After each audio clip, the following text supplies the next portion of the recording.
Kupu Malam episode 2. Pak Dhani menyerahkan uang ke Ningrum. Wanita itu menyerahkan kembali uang itu. Loh, kok dikembalikan? Tanya Pak Dhani. Mana cukup?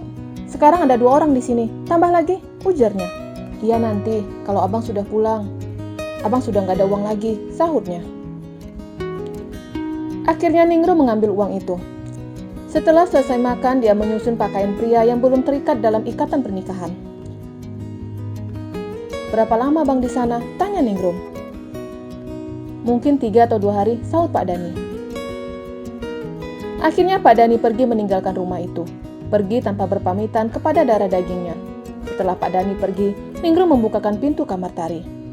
Bapakmu sudah pergi, kamu aman. Tapi jika kamu bertingkah seperti tadi, siap-siap aku laporkan, ancam wanita itu. Tari menganggukkan kepalanya. Sudah sana makan, kata wanita itu. Tari menganggukkan kepalanya sembari berjalan ke dapur. Dia membuka penanak nasi. Sama sekali tidak ada nasi di dalam sana. Begitupun lauk yang disimpannya juga tidak ada. Nasinya mana? Tanyanya kepada wanita itu. Ya masak, memangnya aku membantumu? Sahut wanita itu ketus sembari berlalu. Tari mencari sesuatu di dalam lemari. Dan dia menemukan sebungkus mie instan. Dia memasak itu untuk mengganjal perutnya yang lapar. Akhirnya mie instan selesai dimasak. Dan dia dapat menikmati makanan itu tanpa diganggu Ningrum. Ningrum terlihat asik mengobrol di ponselnya. Tidak tahu dengan siapa wanita itu berkomunikasi. Tari tidak mau ikut campur. Dia memperhatikan rumah itu dan memperhatikan tetangga sekeliling. Di mana ini? Kenapa tidak ada tetangga sama sekali? Gumamnya bingung. Malam hari, Tari telah terlelap di kamarnya. Dan tiba-tiba dia terbangun tatkala mendengar suara orang tertawa dari samping kamarnya. Bapak sudah pulang, gumamnya. Tari kembali tidur, tidak peduli dengan kegiatan pasangan mesum itu. Pagi buta dia mendengar suara orang bertengkar. Tari menutup telinganya, tapi dia penasaran, dan dia mencoba mengintip dari lubang pintu. Ada 2 pria di situ, terlihat bapaknya dan seorang pria yang habis dihajar bapaknya. Bukan hanya pria itu, tapi bapaknya juga memukul Ningrum. Jadi selama ini kamu berselingkuh di belakangku? Teriak Pak Dhani sembari menjedotkan kepala Ningrum ke dinding. Tari yang melihat itu ketakutan. Pergi kalian, teriak Pak Dhani. Bang, maaf. Ningrum mencoba menaklukkan pria itu. Karena Pak Dhani memiliki uang dibandingkan pria selingkuhannya. Keluar kamu, atau kamu mati di tanganku, ujar Pak Dhani sembari mendorong wanita itu keluar rumahnya. Ningrum pergi dengan pria itu tanpa membawa pakaiannya.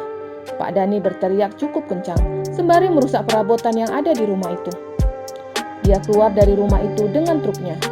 Tari tidak tahu kemana bapaknya pergi. Sampai siang bapaknya juga tidak pulang. Ingin rasanya Tari pergi dari rumah itu. Tapi tidak ada tetangga yang bisa dimintanya pertolongan. Akhirnya bapaknya pulang ketika malam. Pulang dalam keadaan mabuk. Dia menjatuhkan tubuhnya di lantai. Rumah yang tadinya berantakan telah rapi dibuat Tari. Melihat bapaknya seperti itu, dia tidak tega untuk pergi dari rumah itu. Dia berharap bapaknya berubah. Dia yakin bapaknya seperti itu karena wanita yang bernama Ningrum. Siang hari Pak Dhani bangun dan melihat anaknya sedang menatapnya. Dia berjalan ke dapur dan membuka tudung saji. Tapi tidak ada makanan di situ. Mana makanan? Tanyanya. Tidak ada bahan makanan lagi di kulkas, sahut Tari. Pak Dhani masuk ke kamar mandi. Terdengar kalau dia sedang muntah.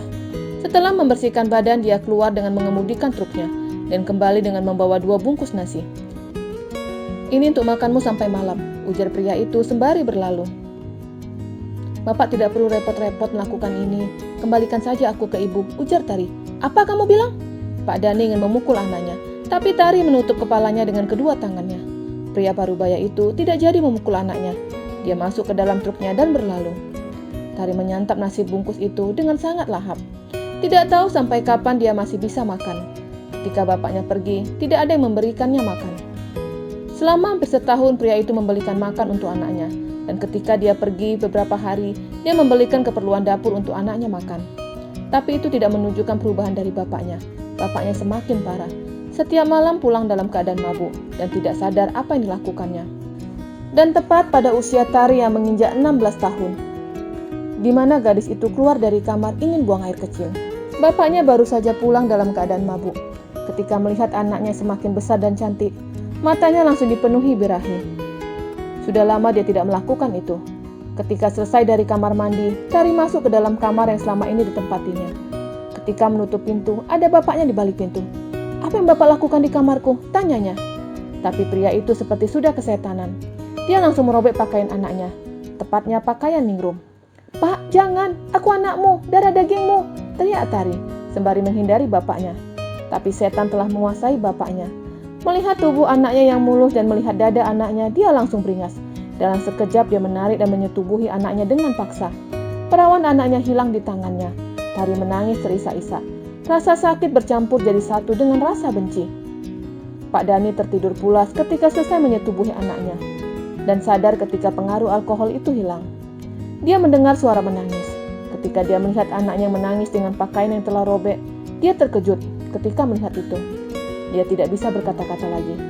Tapi seperti ada setan yang membisikkan sesuatu ke telinganya. Dan akhirnya dia kembali menyetubuhi anaknya. Setahun dia disetubuhi bapaknya.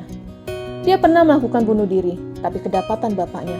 Dan ketika usianya 17 tahun, bapaknya tidak bekerja membawa truk lagi. Karena seringnya mabuk, membuatnya dipecat. Karena dia kecanduan dengan alkohol, dia membawa anaknya ke sebuah klub malam. Ini pertama kalinya Tari keluar dari rumah itu. Di dalam klub itu, banyak pria yang mabuk ditemani para wanita malam. "Mau apa kamu kesini?" tanya seorang pria ke Pak Dani. "Aku mau menemui Tante Gita," ujar Pak Dani. "Untuk apa? Untuk minum lagi?" tanya pria itu. "Ayolah, izinkan aku bertemu dengan Tante Gita," ujar Pak Dani. Pria yang ada di depannya masuk ke dalam sebuah ruangan. Ruangan itu merupakan tempat Tante Gita atau yang lebih dikenal mucikari bernegosiasi dengan pelanggannya. Pria itu membisikkan sesuatu ke telinga wanita parubaya itu. "Suruh masuk," titah Tante Gita. "Baik," sahut pria yang merupakan pengawal wanita itu. Pria itu menemui Pak Dani dan Tari. Mereka dibawa masuk ke dalam ruangan, yang mana di ruangan itu ada beberapa wanita seksi dengan makeup menor. Dan di samping kanan dan kiri Tante Gita terdapat 2 orang pengawal. "Mau apa kamu kesini?" tanya Tante Gita sembari memperhatikan pria yang ada di depannya. "Saya butuh uang," sahutnya. "Uang kamu bilang? Hutangmu di sini saja masih banyak," teriak Tante Gita marah. "Saya akan melunasi hutang dengan ini," ujar Pak Dani sembari menarik anaknya. Tari semakin takut mendengar itu. Tante Gita yang tadinya duduk langsung berdiri. Dia mendekati Tari. Dia memperhatikan wanita itu dengan seksama. Tiba-tiba dia meremas dada Tari. Hal itu tentu saja membuatnya bingung. "Masih muda, tapi sayang tidak perawan," sahut wanita itu lagi sembari duduk. "Ayolah, dia anakku, dan pasti akan laku kalau dia di sini. Dia cantik," ujar bapaknya sembari mengelus rambut anaknya. Tari langsung menepis tangan bapaknya dan itu disaksikan Tante Gita. Wanita itu kembali mendekati Tari. "Siapa namamu sayang?" tanyanya sembari memegang dagu Tari. "Dewi Mentari," sahutnya sembari menundukkan kepalanya. "Berapa usiamu?" tanyanya masih memperhatikan Tari. 17 tahun, sahutnya. Tante Gita menganggukkan kepalanya. "Umur berapa perawanmu hilang?" tanya Tante Gita lagi. 16 tahun, sahutnya. "Wow, masih sangat muda. Apa pria ini juga mengambil perawanmu?" tanya Tante Gita sembari melirik ke arah Pak Dani. "Iya, dia pria bejat. Dia mengambil perawan anak kandungnya sendiri," teriak Tari sembari menangis. Cup, jangan menangis. Tante tahu rasanya di posisi kamu." Tante Gita melambaikan tangannya ke arah 2 pengawalnya. "Bawa dia ke kamar," titah Tante Gita. Kedua tangan Tari dipegang kedua pria itu. "Aku mau dibawa kemana?" teriaknya. Tapi tidak ada yang menolongnya. Begitupun dengan bapaknya terlihat tidak mendengar rintihan anaknya. "Waktunya bernegosiasi," ujar Tante Gita sembari duduk di sofa. Dan wanita itu mempersilakan tamunya duduk. Pak Dani duduk di depan wanita itu. Tante Gita membuka buku piutangnya.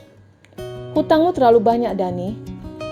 Jadi kamu hanya mendapatkan 10 juta, ujar Tante Gita. "Apa? 10 juta? Anakku masih muda. Dan kamu hanya menghargainya 10 juta, protes Pak Dani. "Dani, andai kamu tidak mengambil perawannya, 100 juta akan aku berikan untukmu. Dia tidak perawan. Dan selama ini kamu juga menidurinya.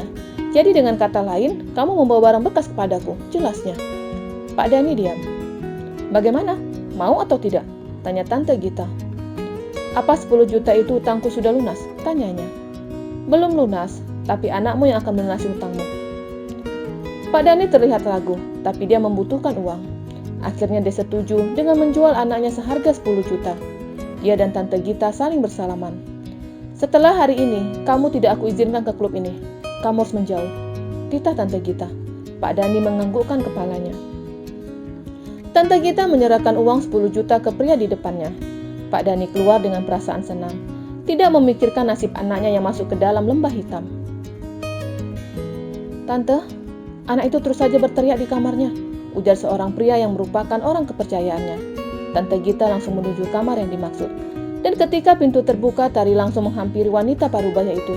"Tante, kembalikan aku ke ibuku," ujarnya memohon. "Iya sayang, tapi nanti. Pasti kamu lapar, iya kan?" tanya wanita itu sembari memperhatikan wajah dan tubuh Tari. Tante Gita langsung menyuruh koki membawakan makanan untuk Tari. Makanan yang lezat ada di depannya. "Makanlah, pasti kamu lapar, iya kan?" tebak Tante Gita. Tari menganggukkan kepalanya. Dengan lahap dia menghabiskan semua makanan itu. Tante Gita tersenyum sembari keluar dari kamar itu. "Jangan izinkan dia keluar kamar," titahnya kepada pengawalnya. "Baik Tante," sahut seorang pria. "Kapan kita keluarkan anak itu?" tanya orang kepercayaannya yang bernama Wisnu. "Simpan dia di situ, biarkan badannya lebih berisi. Wajahnya memang cantik, tapi badannya terlalu kurus. Pelanggan bukan hanya melihat wajah, tapi bentuk tubuh." "Baik Tante," sahut Wisnu dan berlalu. Bersambung.